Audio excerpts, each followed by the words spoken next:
Maqaa Waaqayyoo Abbaa, Waaqayyoo Ilmaa, Waaqayyoo Hafuura Qulqulluudha. Sadii tokkodha jennee ni amanna. Ameen. Hordoftoota hiriiraa yuutuubiidhaa biyya keessaa biyya alaa teessanii kanneen nu daawwataa jirtan bakka lufa jirtan hundumatti nageenyi Waaqayyoodhaa isiniif haa baay'atu. Akkam jirtu akkamiin sa'aatii kanaaf yeroo kana geessanii Waaqayyo Waaqni keenya fayyisaan keenya abichi keenya ilmi Waaqayyo ilmi durbee Maariyaam Kiristoos Yesuus sa'aatii kanaaf yeroo kana nu kennee akka nuti isa galateeffannuuf akka nuti isa jajannuudhaaf Waaqa sa'aatii kanaaf yeroo kana nu ta'e galanni ulfinni teessuusaa Maariyaam gubbaa irratti isa haa qaqqabu. Barnoota keenya guyyaa har'aa irratti immoo fakkeenya haadha keenya qulqulleettii dubaroo Maariyaamidha. Riqaa Yaaqoob kan jedhuudhaan wajjin baranna. Namoonni yuutuubii kanaaf haarawaa taatan sabiskiraayib gochuudhaan maatii didaa yuutuub akka taatan kanneen maatii taatanii jirtan immoo laayikii gochuudhaan obboloota keessaniif sheer gootanii hiriyoota keessaniif obboloota keessan akka qaqqabsiistan kabajaaf guddaadhaan isin gaafadha. Egaa gara barnoota keenyaatti gaafa deebinu Yaaqoob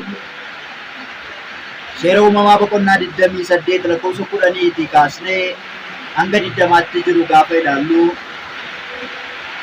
Yaaqoob Bersaabeetii ba'eetu gara Kaaraan deemee bakka tokkos ga'ee aduunis itti lixxee turteetii bakka sanas akka inni bulee kitaabni qulqulluun ni dubbata. Kanaaf waa'ee fakkeenya Yaaqoob daandii gubbaarra buluu isaa daandii gubbaarra gaafa bulu kanattis immoo aduun akka inni itti dhihee waliin kaasineetu fakkeenya kanas waliin ilaalla jechaadha. Boqonnaa 28 kun seerri uumamaa boqonnaa 28 lakkoofsi tokko kaasnee gaafa ilaallu Yisihaaq Yaaqoobin waamee eebbisee isa abboomee dubartoota warra Kaanaan keessaa hin fuudhin ka'ii gara biyya Aadaan Araam mana Baatu'eel abbaa haadha keetii dhaqii achi immoo intaloota Laabaan obboleessa haadha keetii keessaa tokko fuudhi. Waaqayyo inni hundumaa danda'u si haa eebbisu, sanyii siif haa kennu, si haa baay'isus, ati saba guddaa hin taata. Inni eebba Abrahaamiin eebbise si booddees sanyii keetiif haa kennu. Biyya ati galaa taatee amma keessa jirtu isa inni ofii isaatii Abrahaamiidhaaf kenne kana akka ati qabattu haa godhu jedhee Yisihaaqis akkasittiin Yaaqoobin achi erge. Yaaqoobis gara biyya Aadaan Araam mana Laabaan ilma Baatu'eel nama biyya Araam dhaqe. Laabaan obboleessa Ribqaa ishee Yaaqoobiidhaa fi Esaawuu deessee turedha. Amma gaa Esaawu deemsa isaa akka inni itti fufedha. Yisihaaq amma immoo Yaaqoobiidhaan eebbisee eebba isaa keessattis ati dubartoota warra Kana'aan keessaa niitii hin fuudhin jedhee abboome. Biyya Paadaan Araam dhaqee achi akka inni dhufuudhaatiif isa ergee jedha. Seera uumamaa boqonnaa 28 lakkoofsa 10 kaasnee gaafa ilaallu yommus Yaaqoob Bersaabeedhaa ba'ee gara Kaaraanitti deemeedha. Inni iddoo tokkos ga'ee aduunis itti lixneennaan achuma bule. Dhagoota iddoo sana jiran keessaa tokko fuudhee mataa isaa jala kaa'atee iddoodhuma sana ni ciisee jedha. Amma gaa Yaaqoob daandiirra otoo deemaatti jiru aduun itti lixxe. Aduun gaafa itti lixxee jettu bakka aduun itti lixxe sanatti gadi ciisee dhagaa tokkos fuudhee mataa isaa jala kaawwatee boraafateetu achuma rafee. Yeroo kanattidha abjuu iddoo sanatti abjoote jechaadha. Yaabbannoon hundeen isaa lafa dhaabbatee fiixeen isaa bantii Waaqaa bira ga'u tokko in argee jedha. Kunoo ergamoonni Waaqayyoo isa irra ol hin ba'u gadis ni bu'u turanii. Waaqayyo immoo isa gararraa dhaabbatee ani Waaqayyo gooftaa isa kana Abrahaam abbaa keetii, Waaqayyo isa kana Yisihaaq lafa ati irra ciiftu kanas siif sanyii keetiif nan kenna. Sanyiin kees akka biyyoo lafaa in ta'a. Gara lixa biiftuutti, ba'a biiftuuttis, harka bitaa fi harka mirgaattis in bal'ifatta. Qomoon biyya lafaa irraas hundumtuu sababii keetiif sababii sanyii keetiitiif jecha ni eebbifamu jedheetu Waaqayyoo itti dubbatee jechaadha.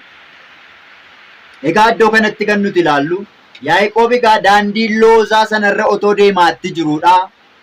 Aduun itti lixee bakka ciise sanatti dhagaa boraafateetu jiru. Yaabbannoon lafa ka'ee hanga samii ga'u ergamoonni Waaqayyoo kaan ol ba'anii kan gadi bu'an argee jira. Gararraa yaabbannoo sanaa irratti immoo Waaqayyotu jira ture. Waaqayyo dhaabbatee jira ture jira. Waaqayyo dhaabbatee jira ture. Waaqayyo immoo akka isa eebbise sanyiin isaa hundumtu biiftuu lixa biiftuudha. Lixa ba'a biiftuuti hanga lixa biiftuutti, bitaatii hanga mirgaatti akka isaan eebbifaman yeroo inni itti dubbatu agarra jecha. Seera uumamaa kana boqonnaa 28 lakkoofsa 10 kaasnee hanga 20tti dubbisne argachuu dandeenya. Riqaan Yaaqoob daandii loozaa irratti arge suni haadha keenya qulqulleettii dubaroo Maariyaamiidhaanidha kan inni fakkeeffamu. Dhaqaan inni boraafate sun immoo raajotadha. Raajotatti fakkeeffama jechuunis dubaroon Maariyaam raajii raajotaatiin jabaattee fakkeenya argamuu ishee gaafa ibsudha. Riqaan sun riqaadhaan ergamoonni yemmuu ba'aniif yemmuu bu'anidha kan inni argee jira. Ergamoonni utuu ba'anii utuu bu'anii maalirraa? Riqaa sanarraan, riqichaan jecha yookiin masilaalli lafa dhaabbatee samii gubbaa ga'u ergamoonni ba'anii kan isaan bu'an kan inni ittiin argee jira. Kana arguun isaa kunis immoo ergamummaadhaaf fakkeenya bu'uu isaaniif ba'uu isaaniiti. Ergamoonni Waaqayyoo dhala namaa biraa yookiin biyya lafaatii gara Waaqayyootti kadhaa keenya ol geessuudhaaf yeroo ol ba'an samiirraa deebii nuu fidanii nagaa nuu fidanii gara addunyaatti yookiin gara biyya lafaatti nu bira akka isaan dhufan yeroo ba'anii bu'an kan inni itti arge jecha. Kunis egaa kabajni Waaqayyoodhaaf samii gubbaa irratti ta'uu nageenyis namaaf biyya lafaa irratti jedhanii ergamoonni Waaqayyoodhaa kan galateeffatan galata haaraa kan ta'e wangeela Luqaas boqonnaa 2 lakkoofsa 14 gubbaa irratti barraa'ee kan jiru ergamoonni galata haaraa kan dhageessisan gammachuun Waaqa gubbaatti yookiin gammachuun samii gubbaa irratti nagaan immoo biyya lafaa kana irratti namootaaf biyya lafaa kana irratti jedhanii galata haaraa ergamoonni dhageessisan. Ergamoonni kan isaan faarfatan weedduu isaanii galata isaanii sana agarsiisuudhaaf samiitti ol ba'uu isaanii gammachuu samii irratti dhageessisan. Addunyaa kana irratti immoo nagaa gadi fiduudhaaf gara addunyaa kanaatti dhufuu isaaniiti.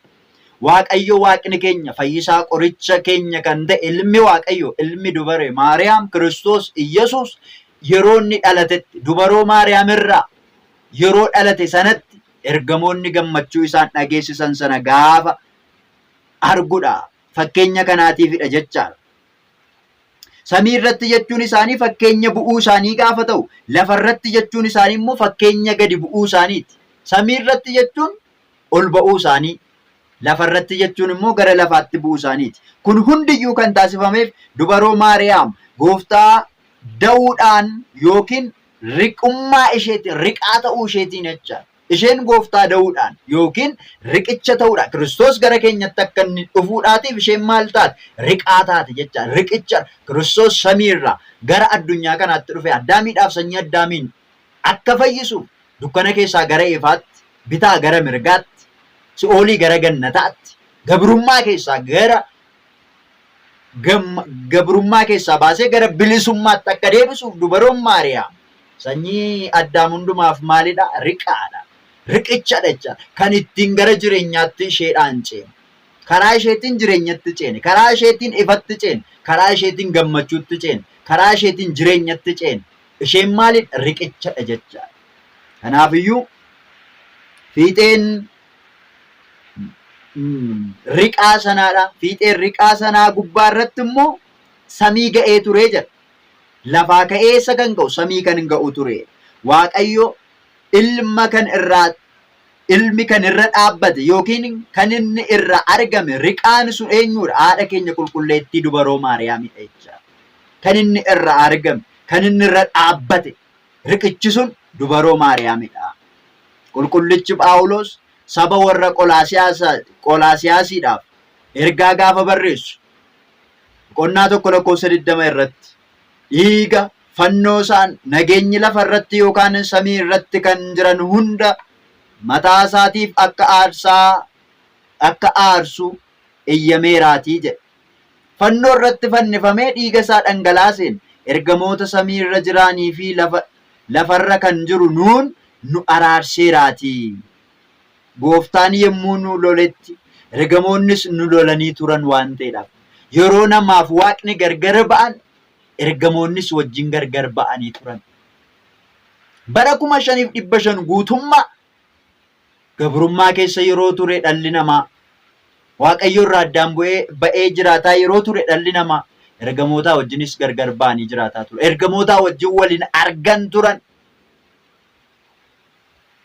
Gaafa namni Waaqayyoodhaa wajjin yerootti gargar ba'ee bara 5500 guutummaa jiraataa ture sanatti ergamoonni Waaqayyoo sun dhala namaarraa gargar ba'anii waan turanidha. Gooftaan yeroo nutti araarametti immoo akkuma kana akka isaan nutti araaraman jecha. Gooftaan yommuu nutti araaramu ergamoonnis nutti araaramaniiru. Yeroo Waaqayyo ilma isaa tokkicha gara biyya lafaa kanaatti ergee ergamoonnis isaa wajjin ergamanii dhufaniiru. Yeroo Kiristoos nu fayyisuudhaaf durba kan taate dubaroo Maariyaam irraa obboleettii ergamootaa kan taate qulqulleettii haadha isaa dubaroo Maariyaam irraa yeroo dhalatutti ergamoonnis dhufanii gammachuu adda ta'e galata haaraa dhageessisaniiru. Kanaaf Waaqayyo gaafa nutti araarame ergamoonni Waaqayyoos nutti araaramaniiru jecha. Lafaa gara samiitti kan ba'an samiidhaa gara lafaatti kan bu'an jechuun kadhannaa warra lafaa gara samiitti gara Waaqayyootti kan geessan dhiifama immoo Waaqayyo samii irraa ilmaan namaatiif gara lafaatti kan fidan ta'aniiru jecha. Kanaafiyyuu kan isaan ittiin ol ba'anii kan isaan ittiin gadi bu'an maaliini? Riqicha sanaanidha jecha yookiin maslaallii kan ta'e sanaan kan lafa hanga samii ga'u sanaatiin ergamoonni ba'anii kan bu'an. Ammas fayyina kan nuti arganne karaa dubaroo Maariyaamiiti. Kanaafidha sababa fayyina keenyaa kan jennu. Nuti fayyuuf isheen sababa nuuf taate. Nuti hafuu keenyaaf isheen sababa nuuf taate. Akka nuti hafnuuf isheen sanyii isa gaarii taateetu nuuf hambiste jecha. Ermiyaas boqonnaa 1 raajichi Ermiyaas boqonnaa 1 lakkoofsa 9 gubbaa irratti tu Waaqayyo sanyii nuuf hin hambisne ta'eeti akkuma jedhee dubbate sanyii gaarii taatee isheen nuuf hafte dubaroo Maariyaami. Isheen sababa maal keenyaati? Sababa fayyuu keenyaati. Sababa fayyuu keenyaa kan taate dubaroo Maariyaamidha. Kanaafiyyuu riqaadhaan bu'anii Waaqayyo olaantummaa qabu kasoomaan mataasaa gadi qabee qulqulleettii dubaroo Maariyaam irraatti dhalatee iccitiin Waaqayyo nama ta'uu karaa birootiin immoo riqittiidhaan ba'uun isaanii lafa kan ta'e namni Waaqayyoon tokko akka inni ta'e gaafa ibsudha. Gadi bu'uun isaanii Waaqayyo gara addunyaa kanaatti dhufee gadi bu'uudhaan nama ta'uusaa gaafa agarsiisu. Ergamoonni ol ba'uun isaanii sun immoo namni Waaqaa wajjin araaramuudhaan akka inni Waaqaa wajjin tokko ta'edha. Waaqayyo gadi bu'ee namaa wajjin tokko ta'e. Namni immoo ol ba'uudhaatiin Waaqaa wajjin tokko ta'e dubaroo Maariyaamidha wajjin foon tokko akka isaan ta'an, dhiiga tokko akka isaan ta'an gaafa ibsudha. Namaa wajjin gara gadiitti gad dhufee namaa wajjin tokko ta'uusaa. Ol ba'uudhaan namni immoo Waaqaa wajjiniin akka inni jiraatu jecha. Kanaafidha Waaqayyo foon keerraa foon lubbuu keerraa lubbuu fudhatee waan sirraa nama ta'eef gammachuun siif ni ta'a jechuun ergamaan Gabri'eel dubaroo Maariyaamitti kan inni ergaa hime. Kanaafidha egaa wangeelaa Luqaas kana boqonnaan 1 lakkoofsa 28 irratti ergamaan Waaqayyoo dhufee dubroo Maariyaamitti yeroo inni itti dubbatutti kan nuti agarru jecha. Teessoon ulfina Waaqayyoo irra taa'eetu mul'ate fakkeenya garaa dubroo Maariyaamidha. Garaa dubroo Maariyaam kan Waaqayyo irra taa'ee Yaaqoobitti argame sun. Garaa dubroo Maariyaamidha. Ergamoonni riqaadhaan lafa hanga teessoo Waaqayyootti akka isaan ga'an har'as immoo araarsummaa dubaroo Maariyaamiitiin kadhannaan nama hunda gara Waaqayyootti ni ga'a jecha. Kadhannaa keenya kan ol nuuf baaftu.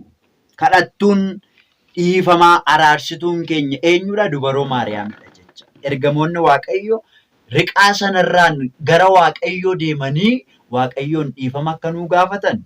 Waaqa biraatii immoo dhiifama nu fidanii deebii fidanii gara keenyatti akkuma dhufan dubaroo Maariyaam irraatiin kan nuti Waaqayyoon agarru jecha. Araarsummaa isheetiin gargaarsa isheetiin gara Waaqayyootti kan nuti dhiyaannu jecha. Gara Waaqayyootti kan nuti dhiyaannu. Kanaafiyyuu dubaroon Maariyaam amma ergamoonni Waaqayyoo utuu bu'anii arguun isaa riqaa sanatti fakkeeffamuun dubaroo Maariyaam dubaroo Maariyaamitti fakkeeffamuun isaa karaa haadha keenya qulqulleettii dubaroo Maariyaamiitiin gara jireenyaatti akka nuti deebinedha. Haati keenya Hewaan namni jalqabaadha nyaachuudhaan firii ija balasii sana kuttee waan nyaatteetiif gara du'aatti nu geessite. Du'a nurratti moosiste. Hewaan isheen lammataa dubaroon Maariyaam garuu nyaata nuu fiddee gara jireenyaatti nu fidde jecha. Kanaaf isheen maalidha? Riqicha gara jireenyaatti ittiin ceenedha. Du'a keessaa gara jireenyaatti karaa isheetiin ceene. Si'oolii gara gannataatti karaa isheetiin ceene. Dukkana keessaa gara ifaatti karaa isheetiin ceene. Kanaaf isheen maal keenya? Riqaa keenyadha. Kan daandii Lozaa irratti Yaaqoob arge sun riqichi sun kan Yaaqoob dhagaa boraafateetu ciisu arge sun dubaroo Maariyaamidha. Riqaa sana gararraatti immoo kan dhaabbatee jiru Waaqayyodha. Inni immoo ilma durbee Maariyaam gadameessa ishee keessa kan jiraatedha. Kanaafidha abbootiin keenya riqaa Yaaqoobitti kan fakkeessan jecha. Riqaa Yaaqoobitti kan fakkeessaniif kanaafidha. Waa'ee haati keenya qulqulleettii dubroo Maariyaam karaa isheetiin gara Waaqayyootti dhufuu keenya, karaa isheetiin Waaqayyoo wajjiniin wal arguu keenya, gaafa dubbatan wal bira qabuudhaan fakkeessuudhaatiin jechaadha. Fakkeenya akkasiitiin akka yaada keenyaaf galuutti kan nu barsiisan jechaadha. Kanaafiyyuu macaafa fakkeenyaa irratti ogeessichi Salamoon boqonnaa 31 lakkoofsa 26 irratti ogummaadhaan ni dubbatti, barsiifni gaariinis afaan ishee keessaatii ni ba'a jedhee akkuma dubbatame gara laafittii kan taate dubaroo Maariyaam. Fakkeenya 31:28 gubbaa irratti ijoolleen ishee lafaa ka'anii eebbifamtuu jedhanii ishee waamu akkuma jedhee dubbatee jiru. Nuti ijoollonni isheen eebbifamtuudha jennee lafaa kaanee kan ishee galateeffannu, kan ishee kabaja isheedhaaf laannu. Macaafa fakkeenyaa boqonnaa 31 lakkoofsa 25 irratti humnaaf ulfina akka uffataatti ni uffatti akkuma jedhame, humnaaf ulfina hagana hin jedhamne akka uffataatti kan uffatte. Simboo ishee, surraa ishee, ayyaana ishee gaafa ibsu qulqulluun Daawit mootittiin uffata warqee uffattee, uffata warqeetiin kuulamtee bareeddee mirga ilma ishee ni dhaabbatti jedhee akkuma inni dubbate. Haati keenya qulqulleettii dubaroon Maariyaam riqaa keenya taate akka nuti gara ilma isheetti dabarruudhaaf, ilma ishee wajjin akka nuti wal agarruudhaaf isheen riqaa nuuf taate. Biyya lafaa kanarra jiraanne gara ilma ishee gara samiitti akka nuti ol baanuuf isheen nuuf riqaa taate. Daandii ittiin nuyi ilma isheedhaa wajjiniin wal agarru isheen daandii nuuf taate. Riqicha keenya taatee akka nuti ilma ishee wajjin, akka nuti Waaqayyoodhaa wajjin wal agarruudhaaf isheen sababa nuuf taati jecha. Isheen sababii keenyadha. Kanaaf dubaroon Maariyaam haati Waaqayyoo arjummaa ishee, araarsummaa isheetiin ilma ishee biraa araara, ilma ishee biraa dhiifama akka nuu kadhattu eeyyama isaa nuuf haa ta'u. Abbaa keenya qulqulluu Abbaan Hiriyaaqoos kitaaba qiddaasee isaa irratti dubaroo Maariyaamiidhaan akkas jedha. Yaa dubaroo bara Heroodos abaaramaa sana si wajjiniin biyyaa gara biyyaatti yeroo baqattutti si wajjin godaanuu isaa nuuf yaadachiisi. Yaa dubaroo ijootii kee irraatii kan dhangala'ee fi fuula ilma kee jaallatamaa irratti kan bu'e imimmaan hadhaa sana nuuf yaadachiisi. Yaa dubaroo beelaa fi dheebuu rakkinaaf gadda isa wajjiniin sirra ga'e ciniinqii sana ati nuuf yaadachiisi jechuudhaan kitaaba Qiddaasii lakkoofsa 167 gubbaa irratti qulqulluun abbaan keenyaa ogeessichi abbaan Hiriyaaqoos kitaaba Qiddaasii isaa keessatti dubaroo Maariyaamiidhaan gadda laphee waraaneen yeroo ishee kadhatu ni agarra jechaadha. Ammas yeroo itti keessa jirru waqtii soomaa yaadannoo haadha keenya qulqulleettii dubaroo Maariyaam kana keessatti dubaroon Maariyaam ilma ishee biraa araara, ilma ishee biraa dhiifama akka nuu kadhattu eeyyama ishee nuuf haa ta'u. Riqaa keenya kan taate karaa isheetiin gara Waaqayyootti gara ilma isheetitti akka nuti imalluudhaaf ilma ishee wajjin akka nuti wal agarruudhaaf dubaroon Maariyaam riqaa nuuf taatee ilma ishee wajjiniin akka nu araarsitu. Baay'ina cubbuu keenyaa otoo nutti hin lakkaayin Waaqayyo Waaqni keenya fayyisaan keenya ilmi Waaqayyo ilmi dubroo Maariyaam arjummaa isaa isa cirracha galaanaa caalaa tilmaamuu hin danda'amneef arjummaa isaa isa akka urjii samii keessaadhaa baay'atan tilmaama hin qabneen akka nu yaadatuuf haadha isaa dubroo Maariyaamiif jedhee gadda hadhaa isheen isa wajjiniin dabarsite sana yaadatee dhiifama akka nu godhuudhaatiif biyya keenyaaf nagaa jaalala tokkummaa akka nu kennuudhaatiif dubroon Maariyaam ilma ishee biraa araara dhiifama akka nu godhattu tolaaf eeyyama ishee nuuf haa ta'u. Waaqayyo Waaqni keenya inni nu barsiisee inni nu gorsee maqaan isaa kan galateeffameef kan ulfaatu nuuf haa ta'u. Guyyaa kan biraa barnoota kan biraatiin deebinee wal agarraa. Hanga sanatti nagaa ta'a, fayyaa ta'a. Bakka jirtan hundumattiyyuu arjummaan Waaqayyoodhaa isiniif haa baay'atu. Qoreen diinaa isin hin waraaniin, gufuun diinaa isin hin rukutiin. Arjummaan Waaqayyoo, araarsummaan dubaroo Maariyaam, eegumsi ergamoota Waaqayyoo, eebbaaf ayyaanni raajotaa, suuqni wareegamtootaa hunduma keenyarrayyuu oolee kan bulee nuuf haa ta'u. Egaa barnoota kan biraatiin guyyaa biraa yookiin guyyaa borii deebineetu walitti dhufna jechaadha. Hanga sanatti nagaa ta'aa, fayyaa ta'aa. Barnoota sirraan isinii darbuu obboloota keessaniif sheerii gochuu hin dagatinaa. Akkasuma viidiyoo sirraan daawwattan laayik gochuu akka hin daganne. Maatii kanaaf yookiin gola kanaatiif haaraa kan taatan immoo gara mana kanaatti sabiskiraayib gochuudhaan akka dabalamtanii mallattoo sabiskiraayibii fuuldura jirtu sanaa mallattoo bilbilaa sana tuquudhaatiin ol kan jetturra kaawwattanii yookaan yeroo hundumaayyuu barumsa sirraatiin darbu jalqaba irratti kallattiidhaan akka isin qaqqabuudhaatiif mallattoo sabiskiraayibii fuuldura jirtu sana tuqxu yeroo tokko erga tuqxanii mallattoo sana sadii isinii fida.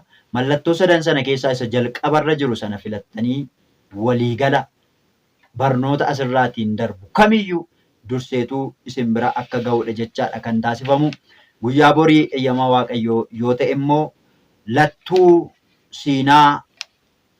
siinaa akkasuma immoo tulluu siinaa kan jedhu wal qabsiisuudhaatiin guyyaa borii walii wajjin dabarsina jechaadha. Barnoota kanaan walitti dhufna guyyaa borii waa'ee lattuu siinaa yookiin biqiltuu gaara siinaa yookiin tulluu siinaa jechaadha. Waaqayyo haga sanaa nama guyyaa borii nu haa taasisu. Nagaa nuuf haa kennu, fayyaa nuuf haa kennu. Ulfaadhaa, nagaa ta'aa, nagaa Waaqayyootiin turaa, horaa bulaa, deebanaa. Sirraa kan irraa ajeeja kee dinnee Gooftaa nuuf dhiisee kan si gaddisiisne kunoo arganneerraa bu'aa hojii keenya dhukkuba baraadhaani dhume namni keenya dhukkuba baraadhaani dhume namni keenya.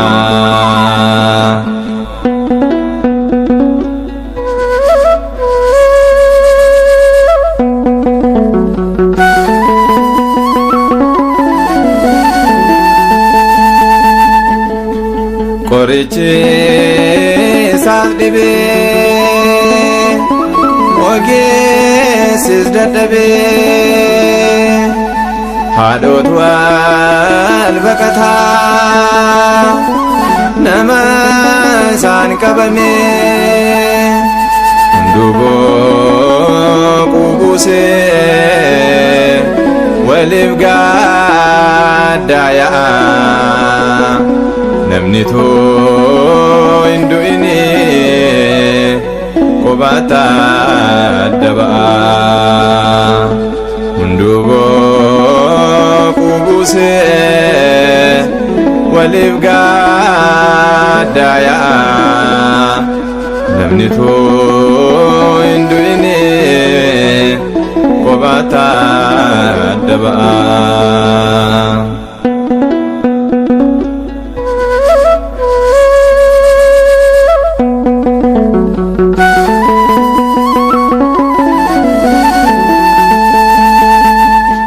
Abboomi keedine gaafa sirraa gorree seeraa kee dagachuu nuutni dogongorree maaloo nu fayyisii yaa Waaqa jaalalaa qorichaa nuuf ta'ee hundaasitu caalaa maaloo nu fayyisii yaa Waaqa jaalalaa qorichaa nuuf ta'ee hundaasitu caalaa. Sirraa kanerraa ajeeja kee dinnee gooftaa nuuf dhiisii kan si gaddisiisne kunoo arganerraa bu'aa hojii keenyaa dhukkuba baraadhaani dhume namni keenya dhukkuba baraadhaani dhume namni keenya.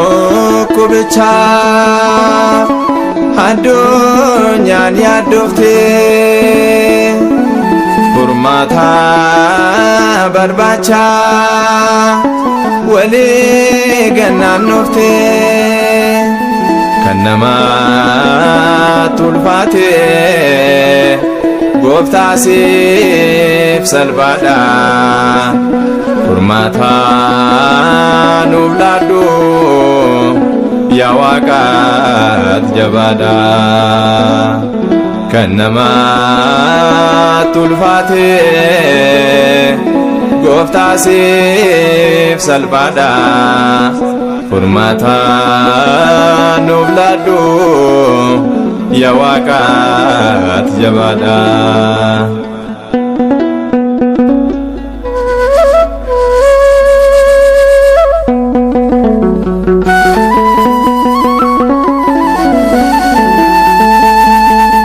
Harka keenya ol kaasnee gara keetti hiinaa imimmaan keenyaatiin gooftaa siif kenninaa ogeessota si'idha waaqa koo beenyaa kan hin feene fayyisi lubbuu koo ogeessota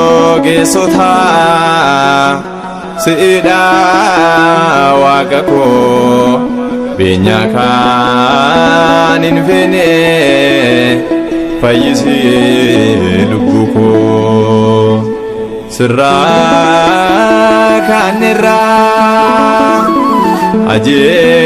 ajeeja kee dinnee Gooftaa nuuf dhiisi kan si gaddisiisne kunoo arganneerra bu'aa hojii keenya dhukkuba baraadhaani dhume namni keenya dhukkuba baraadhaani dhume namni keenya.